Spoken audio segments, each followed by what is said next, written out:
প্রিয় দর্শক, স্বাগত জানাচ্ছি আগামীর বাংলাদেশ অনুষ্ঠানে। আশা করি আপনারা ভালো আছেন, সুস্থ আছেন। আলোচনার শুরুতেই চলুন আমরা পরিচিত হয়ে নেই আমাদের আজকের দুজন আলোচকের সঙ্গে।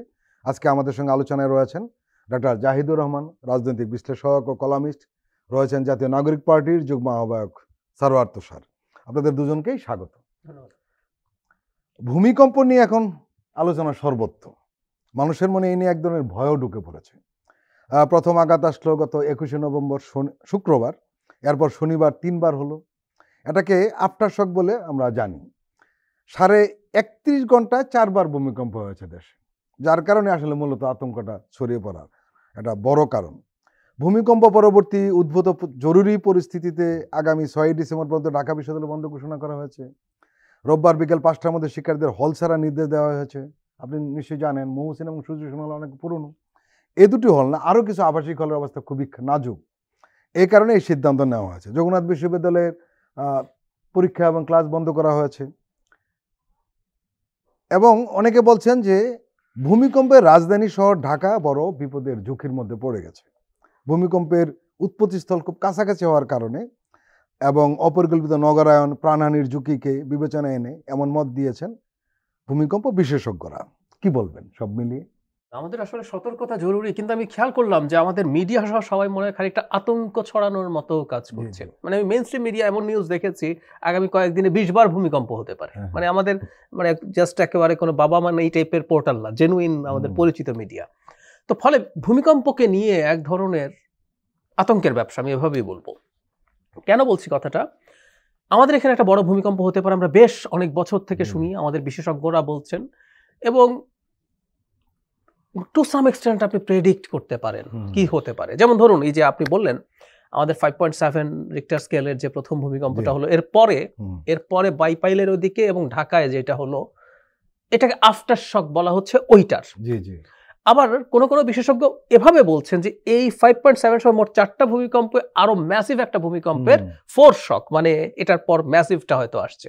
মানে টেকটনিক প্লেটের মুভমেন্ট শুরু হয়েছে, এখন একটা ম্যাসিভ যেটা ইভেন 8.5 ম্যাগনিটিউড 9 হতে পারে।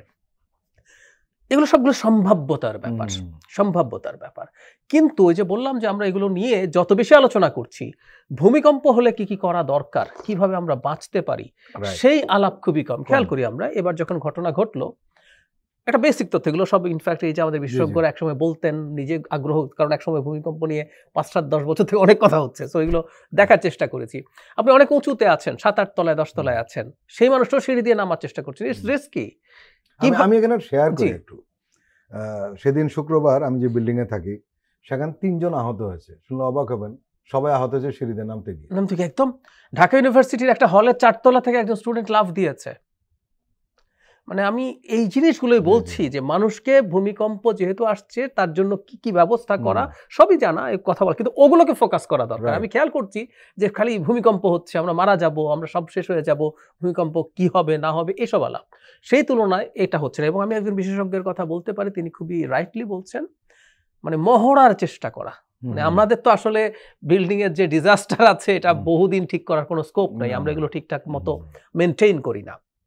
তবে একটা কথা একটু যোগ করে রাখা ভালো, আমরা 5.7 বাংলাদেশের মধ্যে হয়েছে, সেই অর্থে কিন্তু আমাদের বিল্ডিং খুব খারাপ কিছু হয় না। পুরনো ঢাকায় অনেক পুরনো বিল্ডিং আছে, একটা বিল্ডিং কিন্তু ধসেনি, মারা গেছেন, একটা রেলিং ভেঙে পড়েছে বা এই ধরনের রাস্তায় ছিলেন তারা। সুতরাং আমি যেটা বলছি যে আমরা যে খুবই খারাপ অবস্থায় আছি তাও না, আর যদি থাকিও আসলে এগুলো নতুন করে কঠিন।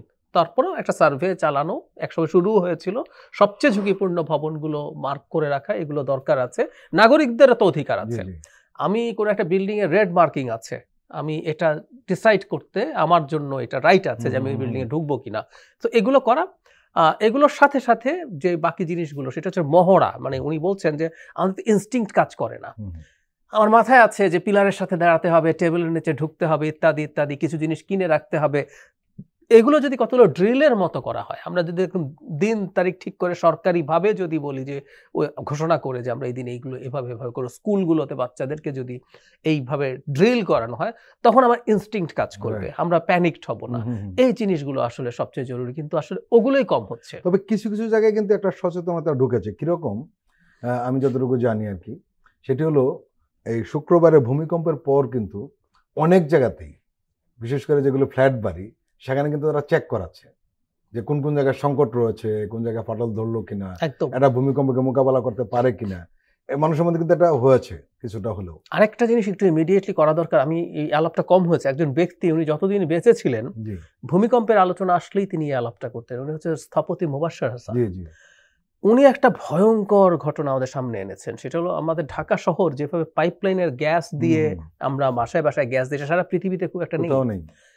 এখন যদি ভূমিকম্প হয় ওই গ্যাস লাইন ফেটে এবং এই পরিমাণ ইলেকট্রিসিটির কেবল উপর দিয়ে যায়, এটাও সারা পৃথিবীতে নেই। সো গ্যাস বেরোলো, স্পার্ক করলো, আগুন ধরেই আমরা অনেক মানুষ মারা যেতে পারি। হয়তো বিল্ডিং ভেঙে যত মারা যাবো তার চেয়ে বেশি ওটা হতে পারে। এমনও কেউ কেউ বলছেন যে বিল্ডিং ভাঙার আগে একটা প্রবলেম হতে পারে, মানে বিল্ডিং তত ভাঙলো ভালো না, না, কিন্তু আহত হলো না, কিন্তু এইটার কারণে এটা হয়ে গেল।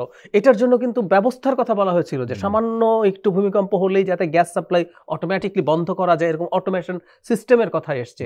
এই জিনিসগুলোর ব্যবস্থা তো আসলে করা দরকার, যেগুলো অন্তত আমরা শর্ট টাইমে পারি এইগুলো একটু নেয়া। তার সাথে জরুরি বিল্ডিংগুলো সার্ভে করা দরকার আছে এবং প্রয়োজনে শেল্টার, কোন কোন বিল্ডিংটা শক্ত আছে। ধরুন একটা মাঝারি ভূমিকম্প আবার হলো, আফটার শকের সময় ঢাকা শহরের তো রাস্তার মধ্যে আসলে থেকে লাভ নেই, না সবচেয়ে বেশি রিস্ক, সবচেয়ে বেশি রিস্ক। অনেকে বলছেন যে বিল্ডিং এ থাকার চেয়ে রাস্তায় থাকা বেশি রিস্ক। তো এখন বিল্ডিং এ যদি আপনি সেফ ফিল না করেন, অন্তত কোন এলাকার বিল্ডিং কোনটা শক্ত আছে, শক্তিশালী আছে, ঠিক আছে, মানুষ যাতে প্রাথমিকটা হওয়ার পর যদি আরো মেজর আসা পর্যন্ত 8 ঘন্টা 1 ঘন্টা 2 ঘন্টা কোন জায়গায় থাকবে, ওরকম যদি মার্কিং থাকে, আমরা এইভাবে জীবন বাঁচাতে পারি। আর একটা কথা বলে রাখা ভালো, মানে বড় ভূমিকম্প হলে আসলে কি হবে আমি জানি না, কেন বলি, রানা প্লাজা ধস হলো, একটা বিল্ডিং ভেঙেছে, আমাদের রাষ্ট্রের সম্পূর্ণ শক্তি দিয়ে আমরা আসলে কি করতে পেরেছি? আর যদি 3-4 দিন লাগে আমরা শেষ করতে পারি না, এরকম যদি হয় ঢাকা শহরে বা অন্য কোনো শহরে, প্যানিকের জন্য বলছি না, এরপর অনেকে বলে পরিত্যক্ত শহর ঘোষণা করতে হবে হয়তো, টু সাম এক্সটেন্ট, এক্স্যাক্টলি। এবং ওই যে ফায়ার ব্রিগেডের একজন বলছেন যে 8-9 হলে পুরনো ঢাকায় সম্ভবত খুঁজতেই যাওয়া হবে না। সো আমরা খুবই বিপদে আছি। কিন্তু ওই কথাই যে আমরা যাতে প্যানিক ছড়ানোর চাইতে সবচেয়ে বেশি যেটা জরুরি, কারণ এই যে 4 তলা থেকে লাফ দিচ্ছেন কেন? কারণ আপনি প্যানিকড, আপনি কি করলে বাঁচতে পারেন, এই তথ্যটা যে পিলারের সাথে যদি থাকেন ওই জায়গাটা আপনার মাথার উপরে পড়বে না, আপনি শক্ত কিছুর নিচে যদি থাকেন, কাছাকাছি একটা হেলমেট রাখেন, এসব তো সব আমরা শুনেই শিখেছি, আমরা তো আর এগুলো একাডেমিকলি পড়িনি। সো ওগুলো করলে অন্তত প্যানিকটা ঠিকঠাক মতো হবে না আর কি। স্যার তুষার, আমরা জানতে পেরেছি ভূমিকম্পের ভয়াবহতা এখনো তাড়িয়ে বেড়াচ্ছে নরসিংদীবাসীদের। উৎপত্তিস্থল হিসেবে চিহ্নিত হওয়ায় এই আতঙ্কটা আরেকটু বেড়েছে, উদ্বেগটা বেড়েছে এবং 5 জন মারা গিয়েছে সেদিন। পাশাপাশি গোরাশাল তাপবিদ্যুৎ কেন্দ্রের ক্ষয়ক্ষতি হয়েছে, বিভিন্ন স্থাপনা ফাটল ধরেছে। আপনি তো নরসিংদীর মানুষ, আপনি নিশ্চয়ই আরো ভালো করে জানেন, সেখানে পরিস্থিতি আমাদের একটু জানাবেন। যেহেতু আমাদের এখানে আমাদের এলাকার মধ্যেই এটার উৎপত্তিস্থল, কোথায় কোথায় কি কি ক্ষতি হয়েছে সেটা আমি মানে আমাদের লোকজনকে নিয়ে দেখার চেষ্টা করেছি এবং আমাদের ওখানে 2 জন, আমার সংসদীয় এলাকায় 2 জন নিহত হয়েছেন, পুরো নরসিংদীতে 5 জন। ওনারা কিভাবে নিহত হলেন? একজনের পুরো মানে শরীরের উপরে আপনার দেয়াল ধসে পড়েছে, বসা ছিলেন, দুজনেই বয়স্ক ব্যক্তি। আরেকজন আতঙ্কগ্রস্ত হয়ে দৌড় দিতে গিয়ে আপনার এই মানে হয়তো স্ট্রোক বা এরকম কিছু করে মারা গেছেন আর কি 2 জন। আমি 2 জনের পরিবারের সাথে দেখা করেছি। দুজনেই যেটা হয় যে এলাকার গারস্থ মানুষ, কাজ করতেন, বয়স্ক কিন্তু গারস্থ, এবং তারা নিহত হয়েছেন আনফরচুনেটলি। এবং এটা নিয়ে এলাকায় একটা তো শোক, ওই গ্রামগুলোতে একটা শোকের আবহাওয়া এই মুহূর্তে বিরাজ করছে, এর পাশাপাশি আতঙ্ক বিরাজ করছে, কারণ গতকালকেও আবার হয়েছে, গতকালকেও তখনও আমি এলাকাতেই ছিলাম এবং এটার উৎপত্তিস্থল বলা হচ্ছে আমাদের এখানেই।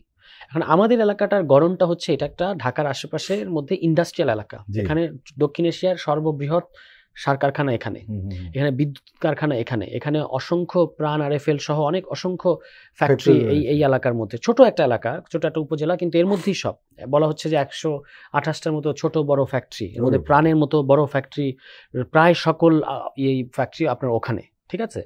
এবারে সার কারখানা আছে, বিদ্যুৎ, আপনি বুঝতেই পারছেন যে এরকম একটা এলাকার মধ্যে বিদ্যুৎ কারখানায় যদি ভূমিকম্পে একটা কিছু হয় তাহলে এটার কি ধরনের ইম্প্যাক্ট পুরো এলাকার মধ্যে এবং আশেপাশে পড়তে পারে। এবং পাশাপাশি এটা যেহেতু নদী সংলগ্ন, শীতলক্ষা নদী সংলগ্ন এলাকা এবং মাটি, অনেক কৃষির জমিও আছে প্রচুর, আবার এই যে এরকম শহর মানে নগর এবং গ্রাম মিলিয়ে একটা জায়গা, 2 ধরনের ক্ষতি 2 দিকে হচ্ছে। যেগুলো একটু গ্রামীণ এলাকা সেখানে মাটি ফেটে গেছে কোথাও, মানে যেমন একটা ফার্ম আছে আপনার, গরুর ফার্ম, ওই পুরোটা একটা মাটি 2 ভাগ হয়ে গেছে। হ্যাঁ, আমি নিজে দেখতে গেছি। স্কুল কলেজের মাটি ডেবে গেছে, যেগুলো একটু আপনার আধা পাকা বাড়ি সেই আধা পাকা বাড়িগুলোর মধ্যে ফাটল একেবারে স্পষ্ট। নদীর পাশে যে আপনার সর্ববৃহৎ যে বাজারটা, এই বাজারের দোকানগুলো মানে ভীষণ ক্ষতিগ্রস্ত হয়েছে। এরকম একটা অবস্থা ওইখানে আছে। এখন জেলা প্রশাসন তাদের মতো করে আপনার এটা ড্যামেজ কন্ট্রোল করার চেষ্টা করছে, কিন্তু ক্ষতির তুলনায় তাদের তৎপরতাও, তাদের তো সীমাবদ্ধতা আছে। রিসোর্স মানে এত বড় একটা জেলা নরসিংদী, কিন্তু শুধু পলাশ না, নরসিংদী পুরো জেলাটাই ইন্ডাস্ট্রিয়াল জেলা, আবার একই সাথে এটা কৃষিজ অঞ্চল। ফলে আপনি এখানে যে জেলা প্রশাসন, তাদেরকে প্রচন্ড পরিমাণ চাপে থাকতে হয় খুব স্বাভাবিকভাবেই। তো তারা তাদের মতো করে চেষ্টা করছে। আর আমার এলাকার কথা আমি যেটা বললাম, যে এলাকা তো আপনার ঢাকার কাছাকাছি হলেও এটা খুব অনুন্নত এলাকাই বলতে হবে। মানে রাস্তাঘাটের এক জায়গা থেকে আরেক জায়গায় যোগাযোগ ভালো না। আপনি যে আহত হলে যে এক জায়গায় গিয়ে চিকিৎসা নেবেন, সেই চিকিৎসার ব্যবস্থাও খুব একটা এখনো পর্যন্ত ভালো না। এবং ওই যে আতঙ্কগ্রস্ত হয়ে অনেক আহত হয়েছেন, শুধুমাত্র আতঙ্কিত হয়ে কি করবেন জানেন না, দৌড়ঝাঁপ করার কারণে হয়তো স্থির থাকলে তিনি আহত হতেন না, কিন্তু আহত ভালো পায়ে ফ্র্যাকচার হয়েছে, এরকম অনেকগুলো ঘটনা আছে আর কি। তো এইটা মিলিয়ে এখন গতকাল ঘটার পরে মানুষজনের মধ্যে একটা আতঙ্ক তৈরি। ওই যে যেটা ভাই বললেন যে পত্রপত্রিকা এক ধরনের আতঙ্কের বিজনেস করছে, ওই যে বিভিন্ন ফটোকার্ড ছাড়ছে রাত 12টার সময়। এইভাবে কখনো বলা যায় যে রাত 12টার সময় ভূমিকম্প হবে, রাত 2টার সময় এটার ফলে যেটা হয়েছে সমস্ত এলাকায়, আপনি বুঝেন আমাদের এলাকায় প্রচুর কিন্তু বয়োজ্যেষ্ঠ মানুষ, প্রচুর তরুণরাও সংখ্যায় যেমন আছে, বয়োজ্যেষ্ঠ মানুষ যাদের স্বাভাবিক চলাচলই খুব কঠিন, তাদের মধ্যে যখন এই আতঙ্কটা, এবং মসজিদের মধ্যে এলান করা হচ্ছে, মন্দির থেকে এলান করা হচ্ছে, বিভিন্নভাবে মাইকিং করা হচ্ছে, এরকম করে এগুলো ঘটার কারণে যেটা হয়েছে, সবাই গতকালকে রাতে একটা বড় মাঠ আছে, সেই মাঠে সবাই রাত্রি যাপন করে আর ঘরে ফেরত যায় নাই। কিন্তু সেখানে যেটা হয়েছে, আমরা অনেক বোঝানোর পরে মানুষের মধ্যে আতঙ্ক একবার ঢুকে গেলে তো আপনি তাকে সাধারণত কনভিন্স করা কঠিন। তো এরকম একটা আর কি। এখন যেটা অন্য যে আলাপগুলো যে 4 বার হলো 31 ঘন্টার মধ্যে, এরকম নেপালে হয়েছে 7 বারের পরে একটা বড় এটা ঝাঁকুনি তৈরি হয়েছে। এটা হলে আমাদের কি অবস্থা হবে আমরা জানি না। বিশেষত ঢাকা তো এমনিতেই একটা মৃত্যুকূপ, মানে কোথাও কোনো ধরনের স্পেস নাই যেখানে আপনি এই ধরনের বিপদ হলে গিয়ে দাঁড়াবেন। প্রত্যেকটা স্পেসই দখল করা হয়েছে, এবং সেখানে এখন যদি এর ধরনের ঘটনা ঘটে, ওখানে দাঁড়িয়েও আপনি আসলে ক্ষতির শিকার হবেন। আমরা সেটা চাই না, কিন্তু এটা হচ্ছে বাস্তবতা।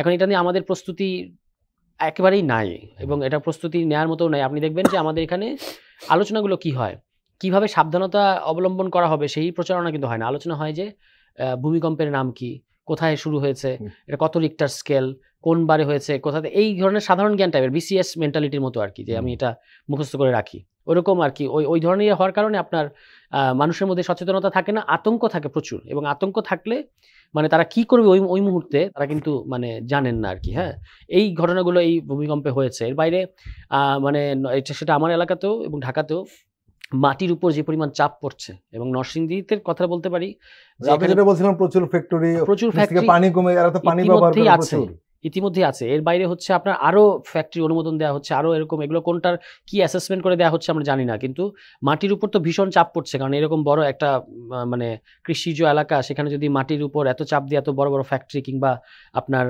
মানে দালান কোঠা করা হয়, এটা কিন্তু আপনার আমাদের উচিত হচ্ছে এই যে ঢাকার আশপাশে যে গ্রামগুলো আছে, এখনো কিন্তু এই 25 সালেও ঢাকার আশেপাশের জেলাগুলোতে অনেক গ্রাম, যেখানে আপনি ঢাকা থেকে 1 ঘন্টা ড্রাইভ দিয়ে আপনি যে কোনো মানে গ্রাম পাবেন, এরকম আছে। এই গ্রামগুলোর স্থাপত্য কেমন হবে, এটা আমরা ট্রেডিশনাল উপায়ে এই যে দালান কোঠা বানায় ফেলি, এটা না করে আমাদের উচিত আর্কিটেক্টদেরকে সেই ধরনের আর্কিটেক্ট তৈরি করা যেটার সাথে এক ধরনের মডার্নিটিরও কানেকশন আছে। আপনি বিদ্যুৎ পাবেন, আপনি সমস্ত কিছু পাবেন, কিন্তু বাড়িটা ঠিক ওরকম ইট পাথরের না হয়ে অন্য কোনো মডেলে করা যায় কিনা, যেখানে ভেন্টিলেশনের পর্যাপ্ত পরিমাণ ব্যবস্থা থাকবে। এগুলো যদি আমরা করি তাহলে কিন্তু আপনার অনেকটাই ঝুঁকি, মানে এরকম বিপদ হয়ে গেলে তো কিছু করার থাকে না, কিন্তু ঝুঁকি হলে ক্ষয়ক্ষতিটা অনেক কম হবে। ডাক্তার জাহিদ, একটা বিষয় কিন্তু অনেকের ভেতরে আপনারা আলোচনা করছিলেন, সেই বিষয়টা আমরা আরেকটু অবতারণা করতে চাই। সেটি হলো যে একজন ভূমিকম্প বিশেষজ্ঞ অধ্যাপক হুমায়ুন আক্তার, উনি একটি দৈনিককে সাক্ষাৎকারে কিছু কথা বলেছেন, এবং উনি যেটা বলেছেন সেটা আসলে অনেকের জন্য আতঙ্কজনক। যেটা আপনি বলছিলেন যে এই ধরনের হওয়ার পরে একটা বড় আঘাত আসে, এবং সেই আঘাত যে শক্তি সঞ্চয় করেছে তাতে দেখা যাচ্ছে যে এই আঘাতটা 9ও হতে পারে রিক্টার স্কেলের মাত্রা। আমরা তো জানি 7 হলেই সব শেষ, এর সাথে যে 9 বা 8-এ যায় সেটা একটা ব্যাপার। এটা একটা দিক। আর একটা দিক যেটা হয়েছে সেটি হলো যে ইতিমধ্যে মিডিয়া থেকে নানান জায়গায় যোগাযোগ করা হয়েছিল, বিশেষ করে দুর্যোগ ব্যবস্থাপনা অধিদপ্তরের সাথে কথা বলেছে অনেক মিডিয়া, এবং সেখানে যে মহাপরিচালক উনি বলেছেন যে আসলে আমাদের পর্যাপ্ত ব্যবস্থা নেই। এবং আপনি জানেন একটা শুধু আমরা জানি 2016 সালে ভূমিকম্পের প্রভাবে সৃষ্ট দুর্যোগ মোকাবেলার অংশ হিসাবে ন্যাশনাল অপারেশন সেন্টার নির্মাণে চীনের সঙ্গে একটা চুক্তি হয়েছিল, কিন্তু গত 10 বছরের কোনো ডেভেলপমেন্ট নেই। তো উনি একটা কথা বলেছেন উনি যেটা বলেছেন সেটি হলো যে রাজওয়ানুর রহমান, উনি বলেছেন যে আমরা একটা কাজ করার চেষ্টা করছি, যে ঘূর্ণিঝড়ে যে স্বেচ্ছাসেবক রয়েছে তাদেরকে, এবং নগরে যে 48,000 রয়েছে আর ওইখানে 80,000 রয়েছে, এই যে বিশাল একটা জনসংখ্যা রয়েছে যারা ঘূর্ণিঝড়ে কাজ করে, সচেতনতা বৃদ্ধি করে, তাদেরকে কোনো ট্রেনিং দিয়ে এই ভূমিকম্পের ব্যাপারে মানুষের মধ্যে সচেতনতা তৈরি করা যায় কিনা, কি বলবেন? মানে যায় কিনা আসলে পর্যায়ে আমরা নেই, কারণ ভূমিকম্পের সমস্যাটা কোথায়? সমস্যাটা হচ্ছে এটা, এই যে আমরা এখন কথা বলছি না, এখানেই হতে পারে। জি জি, এটা খুবই আনসার্টেন।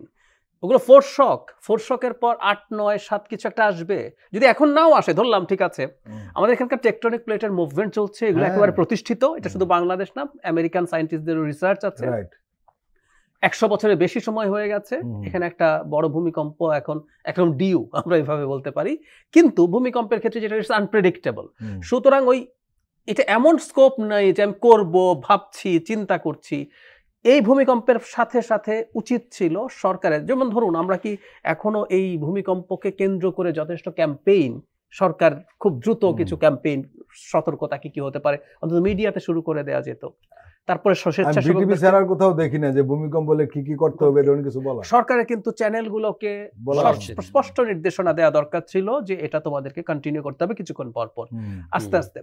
স্কুলগুলোতে কি যথেষ্ট পরিমাণ বার্তা পৌঁছেছে? স্কুলের টিচাররা কিন্তু এই বেসিক গুলো যদি নেয়, বাচ্চাদেরকে ছোট্ট কতগুলো ট্রেনিং ক্লাসের মধ্যে 2 মিনিট 5 মিনিট, বাচ্চারা কিন্তু দ্রুত অ্যাডপ্ট করে। এইগুলো একটা জিনিস সবচেয়ে জরুরি, সেটা হচ্ছে ড্রিলের কোনো বিকল্প নাই। ড্রিলের কোনো বিকল্প নাই কেন? আপনার মাথায় নলেজ আছে কিন্তু আপনি প্র্যাকটিসটা করছেন না। তো আমাদের ধর আমরা কি ফায়ার ড্রিলও করি, উন্নত দেশগুলোতে স্কুলের বাচ্চাদেরকে ফায়ার ড্রিল করানো হয়, মুহূর্তে ফায়ার হলে কি হবে না হবে সবকিছু করা। সো কোনো ড্রিল নাই। আমাদের এই ড্রিলগুলো আসলে করতে হবে।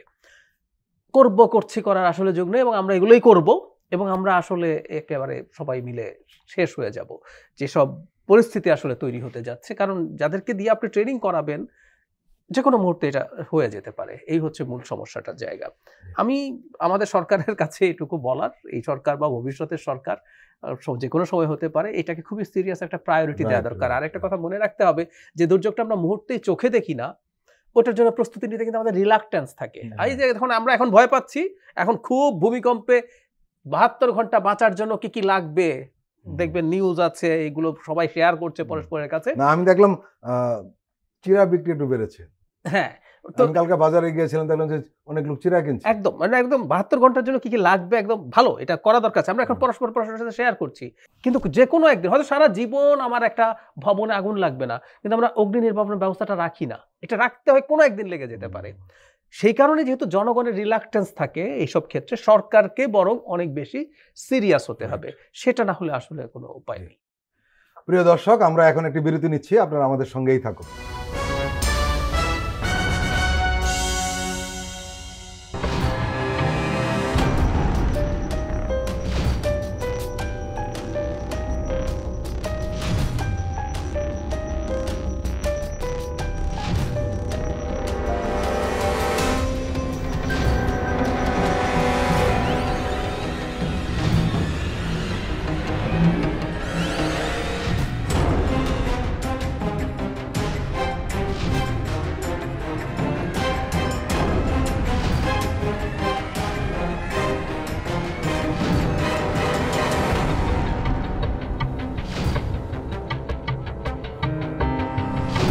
কেমন আছে অর্থনীতি দেখবেন প্রতি সোম ও মঙ্গলবার রাত 10:20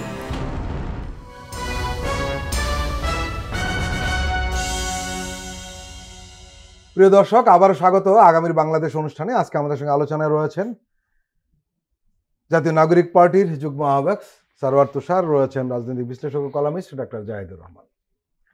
সারওয়ার তুষার, আপনারা নির্বাচন কিভাবে করবেন এই নিয়ে মিডিয়াতে আলোচনার শেষ নেই। অনেক মিডিয়া আপনাদের কারোর সাথে সমঝোতা করিয়ে দিচ্ছে, জোট করিয়ে দিচ্ছে, কখনো বিএনপি, কখনো জামাত, কে বিএনপিতে যাচ্ছে, কে জামাতের দিকে ঝুঁকে আছে, ইত্যাদিতে নানান খবর প্রকাশিত হচ্ছে প্রতিদিন। আবার আপনারা মোটামুটি স্পষ্ট করেছেন যে আপনারা নিজেরাই ইলেকশন করছেন। আমরা দেখলাম আপনাদের দলের আহ্বায়ক আজ একটি সংবাদ সম্মেলন করেছেন, এবং সেই সংবাদ সম্মেলনে উনি কিছুটা স্পষ্ট করেই বলেছেন যে ক্ষমতা বা আসনের জন্য কারোর সঙ্গে কোনো সমঝোতা নয়। আসলে এই যে আপনাদের তৎপরতা, সব আসনে ইলেকশন করার, আপনারা ইন্টারভিউ নিচ্ছেন, অনেক 1,500-এর বেশি মনোনয়নপত্র আপনারা বিক্রি করেছেন, আসলে পরিস্থিতিটা কি আমাদের একটু স্পষ্ট করবেন?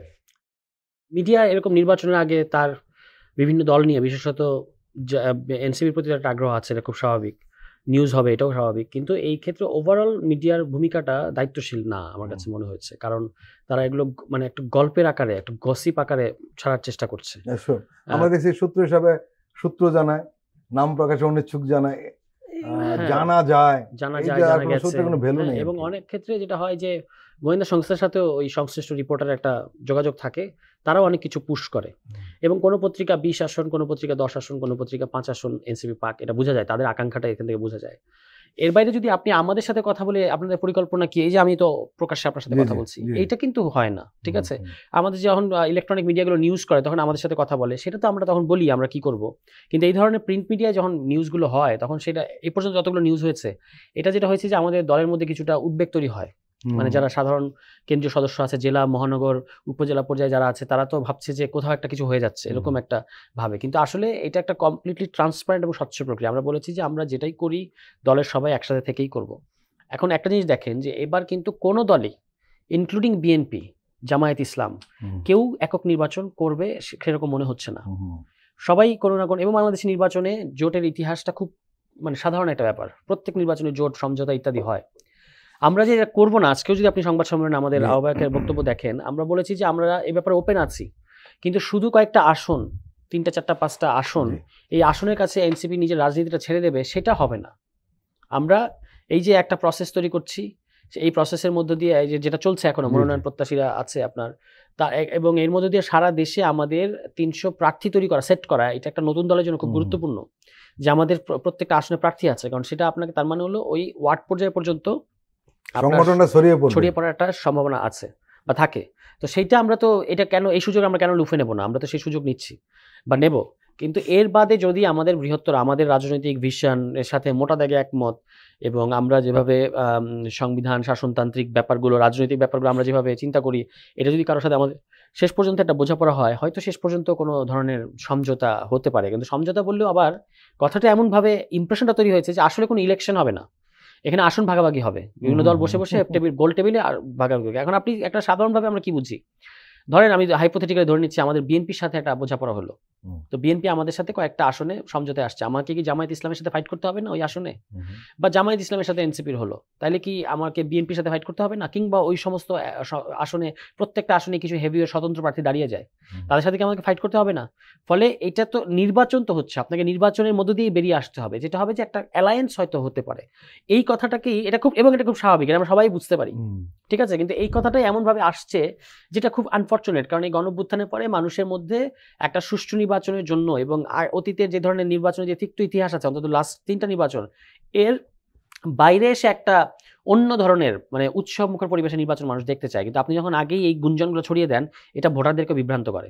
ভোটাররা ভাবে আমার তো আসলে ভোটের কোনো মূল্য নাই, আমি ভোট দিয়ে কি করবো, এরা তো সব ভাগাভাগি করে ফেলছে, আমি না বরং না যাই, এরকম একটা আমি তো যেহেতু প্রতিদিন গ্রামে যাচ্ছি, গ্রামের মানুষজনের নির্বাচন নিয়ে কি পরিমাণ উৎসাহ আমি সেটা দেখতে পাচ্ছি। একেবারে মুরব্বী, যিনি 6 মাস আগে আমাকে যে প্রশ্ন করেছেন, 6 মাস পরে ওই একই জায়গায় বসে একই প্রশ্ন আমাকে করেছেন যে নির্বাচন হবে কিনা। তাই বলছি নির্বাচন তো হবেই কাকা, এই কারণে তো আমি 6 মাস পর আবার আসছি, এরকম আর কি। ফলে মানুষ কিন্তু নির্বাচন নিয়ে এখন আগ্রহী। ফলে এইটার পরিবেশটা মিডিয়ার উচিত, যেহেতু আমি দেখেছি যে প্রত্যেকটা চায়ের স্টলে সন্ধ্যা থেকে একেবারে রাত 9টা পর্যন্ত মানুষ হচ্ছে করে পার্লামেন্ট বসায়, এবং সেখানে আসলে টেলিভিশনের মানুষ নিউজ দেখে, তাদের মধ্যে করে আলোচনা করে, একটা অপিনিয়ন তৈরি হয়। মিডিয়ার উচিত এই জিনিসটা বুঝে এমন নিউজ প্রচার করা যেটা একটা ইতিবাচক ভাবধারা তৈরি করে। আপনি যদি একটা নেতিবাচক কিংবা একটা ষড়যন্ত্রমূলক একটা গুঞ্জন তৈরি করেন, সেটা মানুষকে আসলে বিভ্রান্ত করবে, যেটা আসলে মিডিয়ার দায়িত্ব না। মিডিয়ার দায়িত্ব হচ্ছে নির্বাচনটার, এবং একটা জেনুইন ভালো নির্বাচন করার ক্ষেত্রে কী কী প্রতিবন্ধকতা আছে। আপনি দেখেন এই আসন সমঝোতা নিয়ে যতটা আগ্রহ মিডিয়ার দেখা যাচ্ছে, এই যে ইসিকে গোয়েন্দারা একটা রিপোর্ট দিল 1 সপ্তাহ আগে, যে 67% কেন্দ্র এখনো ঝুঁকিপূর্ণ এবং প্রচুর সহিংসতা তারা আশঙ্কা দেখছে বলে তারা এটা বলেছে। এখন নির্বাচন আছে আপনার, এখন আছে 3 মাসের কম, 3 মাসের কম সময় আছে।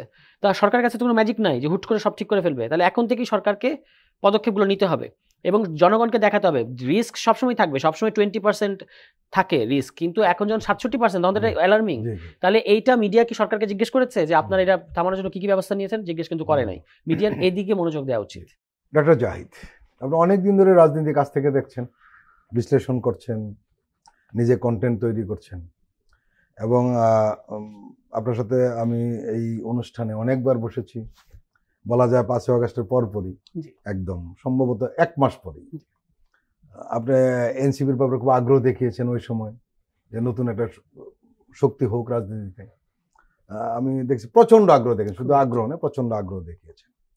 এনসিপির এখন যে অবস্থানটা, আসলে নির্বাচন কেন্দ্রিক আলোচনাটা আপনার সাথে করতে চাই। একজন রাজনৈতিক বিশ্লেষক হিসাবে একটা নির্মোহভাবে আমাদেরকে একটু জানাবেন যে আসলে এই মুহূর্তে এনসিপি নির্বাচন কিরকম হলে এনসিপির জন্য ভালো হয়? আমি একটা জিনিস মনে করি, সেটা হলো এনসিপির মানে রাজনীতিতে আসলে শর্টকাট নাই, এটা প্রথম কথা। মানে এনসিপির কারো কারো মনে হয়েছিল হয়তো খুব শর্টকাট ভাবে তারা অনেক ভালো করে ফেলবেন, স্টিল তারা ভালো করছেন, যদিও যতটা ভালো করবেন আমি এক্সপেক্ট করেছি ততটা না। কারণ এমন একটা লঞ্চিং প্যাড তারা পেয়েছেন বাংলাদেশের ইতিহাসে, আর কেউ কি পেয়েছে? জাসদ খানিকটা পেয়েছিল। এখানে কিন্তু একটা অন্য একটা দিকও রয়েছে, এটা আপনি নিজেই জানেন, আমরা খুব ক্লোজলি জানি গণমাধ্যম কর্মী হিসাবে, সেটা হলো এনসিপি কে থামানোর জন্য অনেক শক্তি কিন্তু কাজ করেছে, ষড়যন্ত্রের মধ্যে ফেলে দেওয়ার জন্য চেষ্টা করেছে।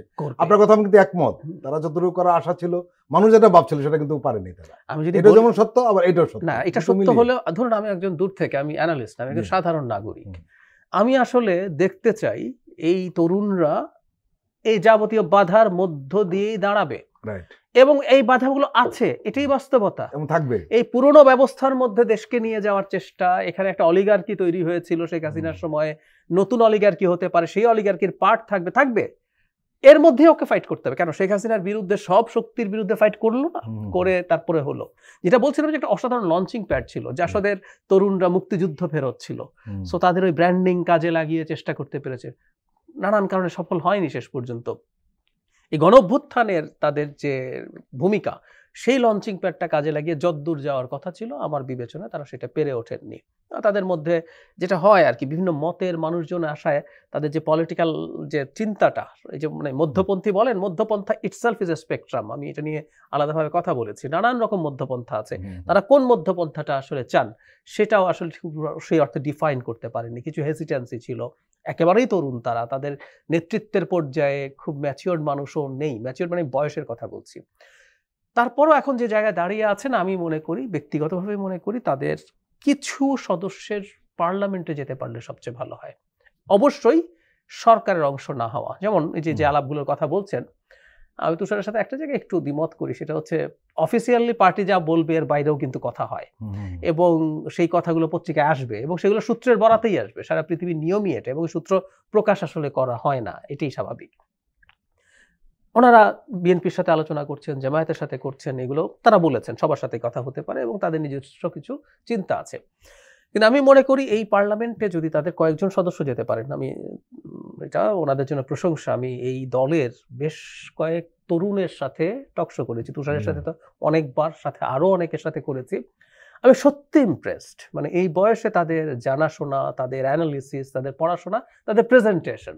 সো তারা যদি কিছু সদস্য, মানে কয়েকজনও হাতে গুনেও যদি শেষ পর্যন্ত পার্লামেন্টে যেতে পারেন, পার্লামেন্টের প্রতি কিন্তু জনগণের ফোকাস অনেক বেশি থাকে, এটা দিনের শেষে তাদেরকে খুব বড় ভবিষ্যতের জন্য বড় সাহায্য করবে। সুতরাং তারা যে আলোচনা করছেন, আমার মনে হয় তাদের ফোকাস থাকা উচিত তাদের কিছু সদস্য যাতে পার্লামেন্টে যেতে পারেন, এবং অবশ্যই সেটা ক্ষমতার অংশ না। প্লিজ আমি একটু আরো স্পেসিফিকলি বলি, ধরে নিলাম যে বিএনপির সাথে তাদের আলোচনা হচ্ছে, একটা পত্রিকায় এরকম এসছে যে তারা সদস্যও চান, মন্ত্রীও চান, এটা সুইসাইডাল হবে। মন্ত্রী হওয়া মানে হচ্ছে আপনি সরকারের অংশ, এবং সেই সরকারের আবার সমালোচনা যদি খানিকটা করতে যান, তখন জাতীয় পার্টির মতো একটা ব্র্যান্ডিং তৈরি হতে পারে। কিন্তু একটা দলের সাথে সমঝোতা হলো, আপনি সেটাই হয়তো পার্লামেন্টে যাওয়াটা সহজ হলো। কিন্তু সরকারের পার্ট যদি না হয়, পার্লামেন্টেও কিন্তু সরকারে যারা আছে তার বাইরেও সবাই বেসরকারি সদস্য। ধরুন বিএনপি যদি সরকারে যায়, বিএনপি যারা মন্ত্রী হবে তারা সরকারি সদস্য, বিএনপির অন্য সদস্যরাও কিন্তু বেসরকারি সদস্য, তারা সরকারের সমালোচনা সহ ইচ্ছে মতো সব করতে পারে। আর আর্টিকেল 70 যদি অ্যামেন্ডেড আমরা যেভাবে চাচ্ছি মোটা দাগে হয়ে যায়, ভোটও দিতে পারবে।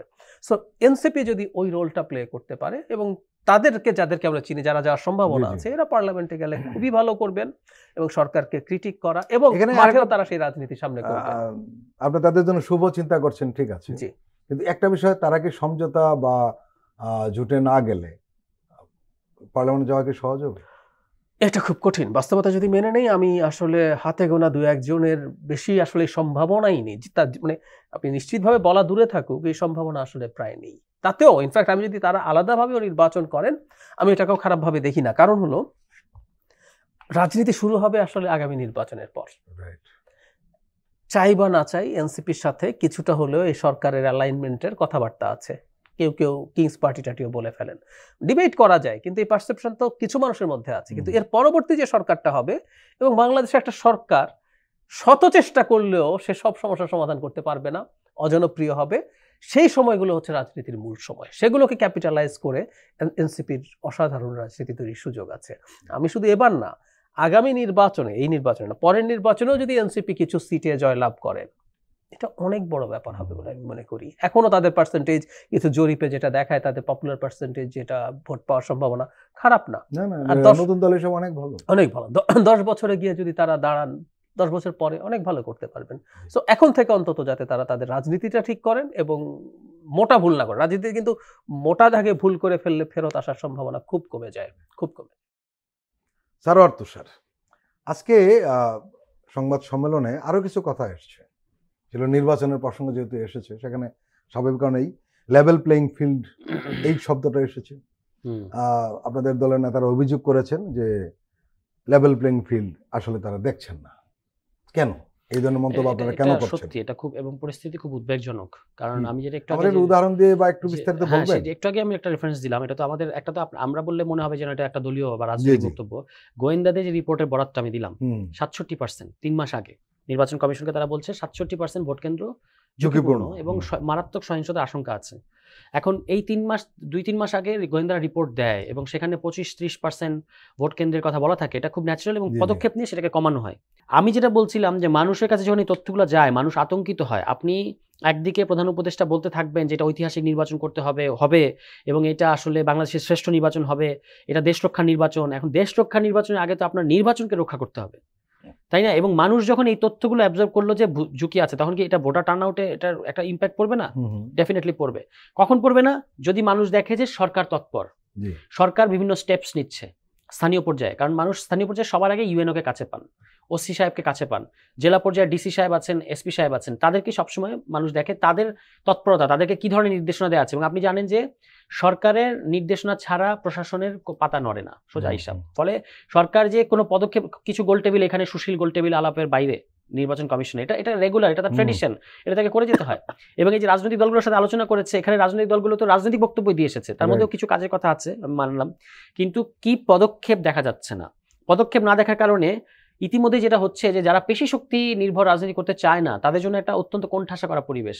আমার নেতাকর্মীদের প্রতিদিন হুমকি ধামকি দেওয়া হয়, কয়টা আপনি কি বলবেন? এবং এইগুলো এত লো স্কেলের হুমকি ধামকি, বাসায় যে চোখ রাঙানি কিংবা পোস্টার দেখবেন। আপনি যদি আমার এলাকায় আজকে ঢোকেন, এখান থেকে 1.5 ঘন্টার পথ, আপনি এলাকায় ঢোকা থেকে শেষ পর্যন্ত গিয়ে দেখবেন আমার একটা পোস্টারও অক্ষত নাই, একটা পোস্টিংয়ের অন্য সব পোস্টার আগের মতো। এখানে একটা মোটা দাগে প্রশ্ন আসে, সেটি হলো সরকার নানান কারণে কিছুটা দুর্বল, বিশেষ করে গত 15 বছরে যেভাবে দলীয়করণ করা হয়েছে, সেখানে পুলিশের দুর্বলতা রয়েছে, প্রশাসনের দুর্বলতা রয়েছে, আবার ইদানিং প্রশাসন নানান দিকে ঝুঁকে পড়ছে, কে ক্ষমতা আসে তার দিকে ঝুঁকে পড়ছে, সরকারকে কম গুরুত্ব দিয়ে, এটা হচ্ছে, এটা ওপেন।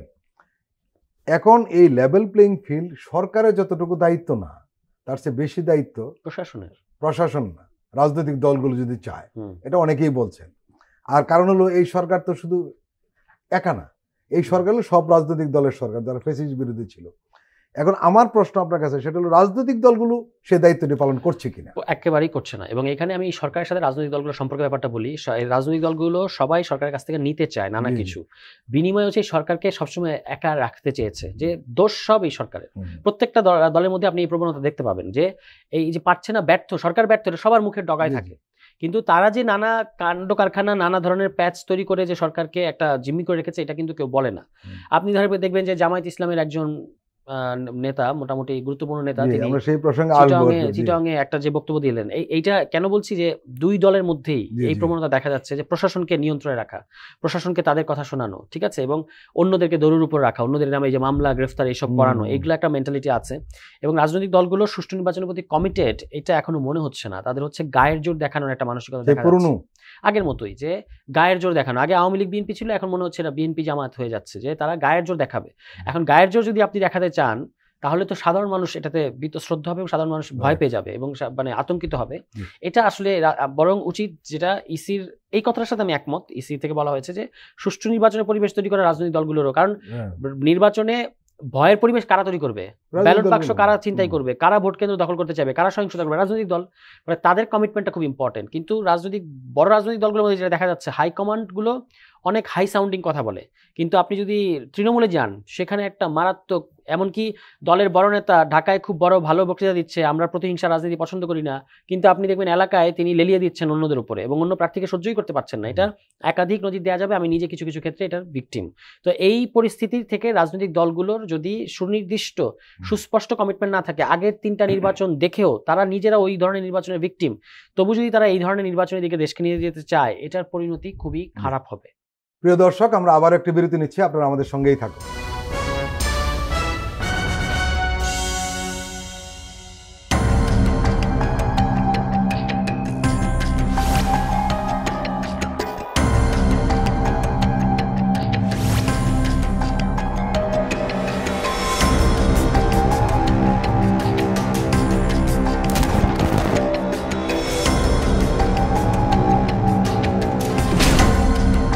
ফ্যাসিবাদের দিনলিপি, গবেষণা ও উপস্থাপনা সাইদ খান, প্রযোজনা আফরোজা সুলতানা ও মামুন মাহমুদ। দেখবেন প্রতি রবি থেকে বৃহস্পতিবার সন্ধ্যা 7টায়।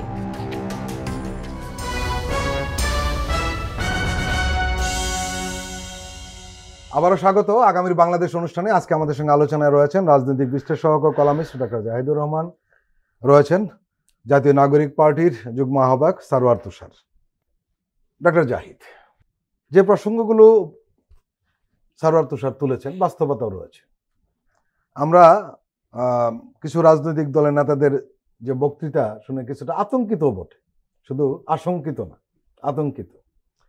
আপনি নিশ্চয়ই লক্ষ্য করেছেন যে শনিবার জামাত ইসলামের একজন নেতা শাহজাহান চৌধুরী, যিনি জামাতের কেন্দ্রীয় পরিষদ সদস্য, উনি একটি অনুষ্ঠানে বক্তৃতা করেছেন, যে বক্তৃতা আসলে আলোচিত হচ্ছে নানান কারণে। আমি একটু পরে শোনাই। উনি বলেছেন যে নির্বাচন শুধু জনগণ দিয়ে নয়, যার যার নির্বাচনী এলাকা প্রশাসনের যারা আছে তাদের সবাইকে আমাদের আন্ডারে নিয়ে আসতে হবে। আমাদের কথা উঠবে, আমাদের কথা বসবে, আমাদের কথা গ্রেপ্তার করবে, আমাদের কথা মামলা করবে। এই কথাটা উনি তার দলের অভ্যন্তরীণ বা দেয়ালের ভিতরে কোনো অনুষ্ঠানে বলেননি, প্রকাশ্যে উনি বলেছেন, জনসভায় বলেছেন। এটা হলো একটা দিক। আবার বিএনপির আমরা কারো কারো শুনি যে একটা মাত্র মার্কা থাকবে, আর কোনো মার্কা থাকবে না। এই যে ধরনের কথাবার্তা বলা হচ্ছে, হ্যাঁ, এইটা তো আসলে এক ধরনের আতঙ্ক তো তৈরি করেই, এবং সুষ্ঠু নির্বাচন হবে কিনা এই ধরনের সংখ্যা তৈরি করা একেবারেই স্বাভাবিক। কি বলবেন? আচ্ছা, আমি যারা আরেকটা জিনিস একটু যোগ করতে চাই। তিনি এরকম বলছেন, যার যার নির্বাচনী এলাকায় প্রাইমারি স্কুলের মাস্টারকে দাঁড়িপাল্লার কথা বলতে হবে, উচ্চ মাধ্যমিক বিদ্যালয়ের সমস্ত শিক্ষককে দাঁড়িপাল্লার কথা বলতে হবে। আমি অন্য দল আর জামাতকে একটু আলাদা করে আলোচনা করতে চাই।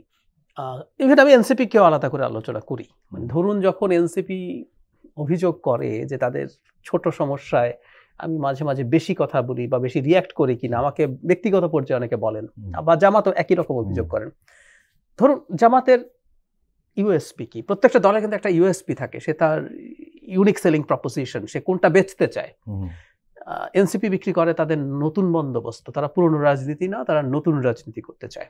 এখন ধরুন, একজন উপদেষ্টা যিনি এনসিপি নন কিন্তু তাদেরই সহযোদ্ধা ছিলেন, আসিফ মোহাম্মদ সজীব ভুঁইয়া, যখন তিনি কুমিল্লায় প্রথমে তার উপজেলায় এবং হাসরাত আবদুল্লাহর উপজেলায়ও যখন বিরাট বরাদ্দ দেন, যেটা কোনো কোনো জেলার তুলনায় 15, 20, 25 গুণ বেশি, জেলার তুলনায় একটা উপজেলায়, আবার রিসেন্টলি তিনি ঢাকা শহরে 3টা আসনে যখন বরাদ্দ দেন, তার নিজের আছে আর বাকি দুটোর একটাতে নাহিদ ইসলাম আর একটাতে তাসনিম জারা করবেন, তখন আমি এই প্রশ্নটা করি যে এনসিপি তো নতুন বন্দোবস্তের কথা বলে, সেটার সাথে মেলে না। এটা মেলে না।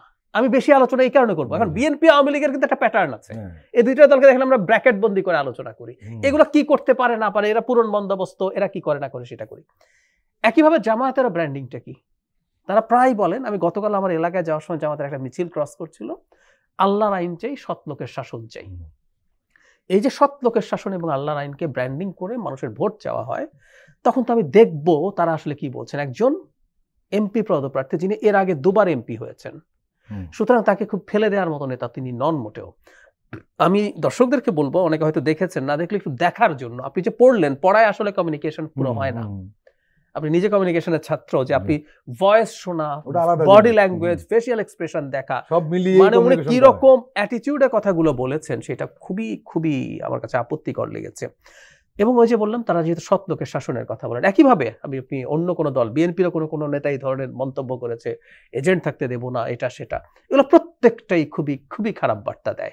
এখন একটা ব্যাপার একটু মানে খুবই জরুরি, সেটা হলো যখন আপনি প্রশাসনকে দিয়ে প্রকাশ্যে বলছেন আমার কথায় গ্রেফতার হবে, আমার কথায় আপনি মানে মামলা করতে হবে, মানে এগুলো টু সাম এক্সটেন্ট শেখ হাসিনার সময় না আমরা এগুলো প্রকাশ্যেও শুনি না, আমরা জানতাম এগুলো এভাবে হয়, কিন্তু এভাবে প্রকাশ্যে বলে ফেলা আমরা দেখি নাই। এগুলো খুবই খারাপ চর্চা, এগুলো আমাদের এক ধরনের অশনি সংকেত দেয়। আর আমি যে এটার সাথে একটু রিলেট করতে চাই, নির্বাচন কমিশন আপনার বা সরকার মিলে নির্বাচন করবে। ফ্র্যাঙ্কলি স্পিকিং, নির্বাচন কমিশনের রাজনৈতিক দলগুলোর দায়িত্বশীলতার কথা বলার অধিকার আছে বলে আমি মনে করি না।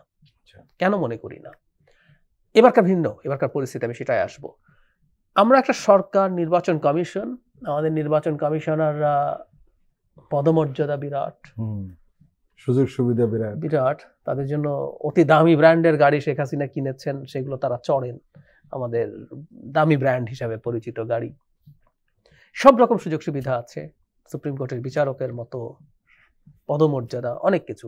আর গোটা সরকার ইটসেলফ, দেশের অর্থনীতিতে ক্রাইসিস হচ্ছে, কারো বেতন বন্ধ নাই, কিন্তু এর মধ্যে আবার তারা পে স্কেলের আলাপ টালাপ করছেন, এগুলো তাদেরকে দিতে হবে। সো তারা paid for their responsibility. So তারা, ধরেন আমি নির্বাচন করছি, তুষার নির্বাচন করছেন, আমরা দুজন মারামারি করবো, ঘোষণা দিলাম আমি ওকে মারবো, ও আমাকে মারবে। আমরা একটা পুলিশ বাহিনী, একটা প্রশাসন, এগুলো রাষ্ট্র পোষে এখানে প্রয়োজনীয় স্টেপস নেওয়ার জন্য। সো আমি দূর থেকে একজন সাধারণ নাগরিক এই ধরনের নসিহতমূলক কথা শুনতে পছন্দ করি না সাধারণত। আমি কিন্তু অন্য সময় হলে চার্জ করতাম যে আপনি এগুলো বলতে পারেন না। তো একটা পুলিশ বাহিনী বলতে পারে না, চোর তুমি চুরি করো না, বলতে হবে তুমি চুরি করলে কিন্তু তোমার খবর আছে। ঠিক একইভাবে রাজনৈতিক দলগুলোকে বার্তা দেয়া, তোমার মধ্যে যদি ক্ল্যাশ হয় আমি কিন্তু নিউট্রালি যে অপরাধী আমি সবাইকে ধরে ফেলবো। কিন্তু এবারকার পরিস্থিতি আসলেই আলাদা। এবারকার পরিস্থিতি আসলেই আলাদা, কারণ আমরা এই বাস্তবতা বুঝি। শেখ হাসিনা পুরো প্রশাসন এবং পুলিশকে কিরকম ধ্বংস করে গেছেন। তাদের মনোবল ফেরত আসা খুব সহজ সময় না, এটা অনেক সময় লেগে যাবে। এই সময়ে অন্তত যদি রাজনৈতিক দলগুলো আমরা আমাদের মধ্যে এই ধরনের সহযোগিতা না করি, তাহলে আসলে এবার ভালো নির্বাচন হবে না। এটা এবারের জন্য, আগামীবারও কিন্তু আমি আর এইভাবে কথা বলবো না। এবার আমিও দলগুলোর কাছে অ্যাপিল করি, এই যে আপনি মানে শাহজাহান চৌধুরী যেভাবে বলছেন, বিএনপির কোনো নেতা যেভাবে কথা বলছেন, এগুলো করলে বাংলাদেশে একটা ঠিকঠাক নির্বাচন হবে না। এবং যদি ঠিকঠাক নির্বাচন না হয়, কোনো এক পক্ষ যদি সেটা নিয়ে অভিযোগ করা শুরু করে বা কিছুটা হলো আন্দোলন করে, বাংলাদেশ খুবই দীর্ঘমেয়াদী একটা অনিশ্চয়তার মধ্যে ঢুকে যাবে। মিশরেও তো নির্বাচন হয়েছিল, কিন্তু শেষ পর্যন্ত এটা সাস্টেইন করে নাই, রীতিমতো মিলিটারি শাসন টাসন এসছে। তো এই অভিজ্ঞতাগুলো আমাদের মাথায় রাখা দরকার। বিপদে দলগুলো পড়বে, তাদের এটা বুঝে অন্তত সতর্ক হওয়া দরকার। সারোয়ার তুষার, শাহজাহান চৌধুরীর আমি যতটুকু পরিশোনার মধ্যে একটা লাইন আমাকে খুব হিট করেছে, সেটা নির্বাচন শুধু জনগণ দিয়ে নয়, প্রশাসন দিয়ে। এর মানে আমরা লক্ষ্য করছি যে জামাত এবং বিএনপির কিছু কিছু নেতার বক্তব্যে জনগণ গৌণ হয়ে যাচ্ছে, বার্থ হয়ে যাচ্ছে। কিন্তু মজার ব্যাপার হলো নির্বাচন তো জনগণটাই হলো মূল ফ্যাক্টর, তারা হলো মূল উপাদান। শেখ হাসিনার বিরুদ্ধে আমাদের ফাইট ছিল এটা, যে জনগণ ভোট দিতে পারে না। কি বলবেন? এটা তো মানে খুব সিরিয়াস বক্তব্য এবং সিরিয়াস আপত্তিকর বক্তব্য, উদ্বেগজনক বক্তব্য। এবং জামায়াত ইসলাম এখনো পর্যন্ত কোনো দৃশ্যমান পদক্ষেপ এই বক্তব্যের ভিতরে নেয় নাই। জামায়াত ইসলামের আগেও তাদের নেতারা অনেক ধরনের মন্তব্য করেছেন যেগুলো মানে খুবই উদ্বেগজনক ছিল, কিন্তু তাদের মধ্যে আমরা কোনো ক্ল্যারিফিকেশন দেয়া কিংবা এটাকে তারা কি পদক্ষেপ নিয়েছে দল হিসেবে এটা আমরা দেখি নাই। এবং যেভাবে মানে হর্ষধ্বনির মাধ্যমে ওই পুরো সমাবেশের তাদের, আমরা তো জামায়াত ইসলামের নেতাকর্মীদের ব্যাপারে এইটুকু সবার একটা ইমপ্রেশন আছে, তারা শিক্ষিত, তারা রাজনৈতিকভাবে সচেতন, তাদের রাজনীতি তারা করে কিন্তু তারা রাজনৈতিকভাবে সচেতন এবং ইনফর্মড। তো তারা যখন এটাকে হর্ষধ্বনি দিয়ে উদযাপন করছে তখন আরও আমার ভয় বেশি লেগেছে, কারণ জামায়াতের ওরকম একটা রেজিমেন্টেড একটা পার্টি, তাদের পক্ষে তারা যদি এটা চায় তারা করতে পারবে, ঠিক আছে আমার কাছে মনে হয়। এখন প্রশাসনকে নিয়ন্ত্রণ করতে চাওয়া, প্রশাসনের মাধ্যমে আপনি ইলেকশন করবেন, ওনার বার্তা এটা খুব পরিষ্কার, জনগণ দিয়ে উনি নির্বাচন করবেন না, ওনারা হচ্ছে প্রশাসন দিয়ে নির্বাচন করতে চান, অন্তত উনি ওনার এই বক্তব্য যদি ধরে নেয় আর কি। এখন প্রশাসন দিয়ে নির্বাচন করতে চাওয়ার কারণেই তো শেখ হাসিনার আজকে এই পরিণতি। এখন আবার জামায়াত ইসলাম যদি এটা চাচ্ছে, এটা তাদের দলীয় অবস্থান যদি হয়ে থাকে, আশা করি সেটা তার দলীয় অবস্থান না, তাহলে তারা এটা পরিষ্কার করবে এবং তার বিরুদ্ধে একটা, তিনি নির্বাচনে সম্ভবত ক্যান্ডিডেটও, তাহলে তিনি সম্ভবত ক্যান্ডিডেট, এটা যদি তাফসিলের পরে তিনি বলতেন এটা সুস্পষ্টভাবে আচরণবিধি লঙ্ঘনের মধ্যে পড়তো, কিন্তু এটা তো এখন দলীয় শৃঙ্খলা পরিপন্থী হওয়ার কথা এখনকার এই বক্তব্যটা। এখনো পর্যন্ত আমি জামায়াত ইসলামের তো প্রচুর অ্যাক্টিভিস্টরা থাকে, তারা তাদেরও একটা ইউএসপি আছে, তারা অন্যদের তুলনায় বেটার, সৎ ইত্যাদি এগুলো তারা সবসময় বলতে থাকে সোশ্যাল মিডিয়ায়, এটা সমালোচনা আমি তাদেরকে করতে দেখি নাই। মানে যে এটা এরকম, মানে বিএনপির অনেকের কিন্তু বলেছে, লোকাল পর্যায়ে অনেক নেতাকে আমরা এখন পর্যন্ত বলতে শুনেছি যে খবরদার আমাদের বাইরে কাউকে ভোট দিতে গেলে আমরা এই করবো সেই করবো, এগুলো বলেছে, কিন্তু এরকম মোটামুটি এই লেভেলের নেতাকে এখন এইভাবে বলতে শোনা যায় নাই, কিন্তু উনি কিন্তু এটা বলে ফেলেছেন এবং এটা সমালোচনা হয় নাই, বাট যথেষ্ট পরিমাণে অ্যাটেনশন পাচ্ছে না এই ভূমিকম্প এবং ইত্যাদি নানা কারণে, কিন্তু এটা পাওয়া আলোচনা আমার ধারণা যে গতকালকে এটা আসছে। এখন এটা নিয়ে জামায়াত ইসলামের একটা পদক্ষেপ নেওয়ার আগ পর্যন্ত যদি পদক্ষেপ জামায়াত ইসলাম না নেয় তাহলে বুঝতে হবে জামায়াত ইসলাম এই পজিশনটাকে ওন করে, তো সেটা তাকে দলীয়ভাবে ক্লিয়ার করা উচিত। কিন্তু এইটাই হচ্ছে, মানে উনি যেটা বলে ফেলেছেন, এখনো পর্যন্ত বড় দলের ক্যান্ডিডেটের কিন্তু এটাই, যেমন আরেকটা কুমিল্লার আরেকজন বিএনপি ক্যান্ডিডেট, তিনি হাসনাত আবদুল্লাহর আসনের যিনি, তিনি কিন্তু বললেন যে বাপ মায়ের বংশ নাই কিছু নাই, আসছে ইলেকশন করতে। এই হলো মেন্টালিটি, মানে আপনার ইলেকশন করতে গেলে বংশ লাগবে, বড় বংশ লাগবে, ঠিক আছে। আমাদের সংগ্রাম তো এখান থেকে বের করে নিয়ে আসা, হ্যাঁ, কিন্তু ওনারা কিন্তু ওই আগের ওই চিন্তা ভাবনার মধ্যে এখনো আছেন এবং বোঝা যাচ্ছে এইভাবে যদি চলতে থাকে পেশি শক্তি। জামায়াত ইসলামের একটা মোটর বাইক শোভাযাত্রায় শুনলাম, আমি এখনো পরিষ্কার না বা জানি না, যে একজনের মানে এখন পর্যন্ত 3 জন, কিন্তু সোফার 3 জন মানে নিহত হয়েছে, মানে ওই শোভাযাত্রার কারণে আর কি। তো এগুলো কিন্তু আপনার মানে কিভাবে দলগুলো আগের মতো যে পেশি শক্তি দেখানোর একটা সাইকোলজি আছে, তারা হলো জনগণকে একটা বার্তা দিতে চায়, দেখাতে চায় যে দেখো আমি পারবো, ঠিক আছে, এবং তোমার আমার কাছে আসা ছাড়া গতি নাই, এরকম যদি, কিংবা এটা হলো প্রশাসনকে একটা জিনিস বলতে চাওয়া হয় যে আমাদের দিকে আসতে হবে, প্রশাসনকে নিজেদের দিকে নিয়ে আসা, আমাদের শক্তি দেখো, হ্যাঁ, এবং নিয়ে আসা। এটা যদি হয়, এবারে যে এক্সট্রাঅর্ডিনারি সিচুয়েশনের নির্বাচনটা হচ্ছে, এই নির্বাচনটা বিতর্কিত করে যারা নির্বাচনে জিতবে, এটা ন্যাশনালি হোক, এবং ওনার কথাটা খেয়াল করেন, উনি কিন্তু জাতীয়ভাবে এটা করতে বলছেন না, উনি বলছেন এটা আসন ভিত্তিক এগুলো করতে, মানে আসন ভিত্তিক এই তাণ্ডবটা শুরু করতে বলছেন। তো আপনি চিন্তা করে দেখেন, 300 আসনে যদি এই চেষ্টাটা 2 দল শুরু করতে চায়, তাহলে এনসিপি তো বসে থাকবে না, এনসিপিও চেষ্টা করবে এই কাজ করা। আমরা আশা করি যে এরকম হবে না, কিন্তু এটা যেহেতু আসন কেন্দ্রিক, যখন একটা আসনে দেখবে যে 2 দলই চাচ্ছে প্রশাসনকে নিজের দিকে নেয়ার, তখন তো এনসিপির মধ্যে একটা টেনশন তৈরি হবে, অন্য দলগুলোর মধ্যে একটা টেনশন তৈরি হবে, তখন কি একটা পরিস্থিতি দাঁড়াবে? আপনি প্রশাসনকে সব দল মিলে নিজেদের দিকে নেওয়ার চেষ্টা করছে, এটা কি ভালো কোনো বার্তা দেবে ইলেকশনের আগে? এবং একটা অস্থিরতা তৈরি হবে। তো এইখান থেকে এটা এখনই সরকারের ইমিডিয়েট স্টেপ নেওয়া উচিত, আর দলগুলোর তো এখানে ভূমিকা আছে। সারওয়ার তুষার এবং ডক্টর জাহিদুর রহমান, আপনারা দুজনে আমাদের দীর্ঘ সময় দিলেন, আপনাদের আন্তরিক ধন্যবাদ।